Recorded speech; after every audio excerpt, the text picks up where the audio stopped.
Today we are going to update the firmware of your Netgear AC750 using the Netgear support website. First, all you need to do is turn your Netgear range extender switch on. Go to your laptop or PC and visit support.netgear.com. Enter the AC750 you wish to download the firmware of. Click on the download button and select the firmware version that you wish to use and click on the download button. The firmware will begin to download, and when the download finished, open the download folder and extract the file.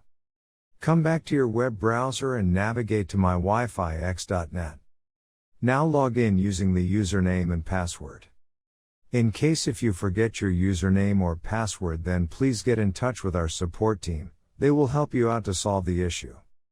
Once you are logged in successfully, click on the firmware update and browser for the that we just extracted from the Netgear website.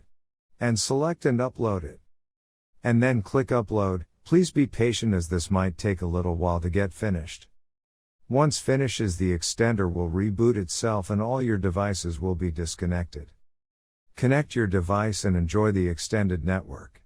Return to my Wi-Fi EXT website and log in to make sure everything is working fine. In case if you are still facing any issue with your Netgear range extender device, get in touch with our Netgear range extender experts for instant solutions. Thanks for watching our video, and do not forget to like, share and comment on the video, so that you never miss any video from our channel.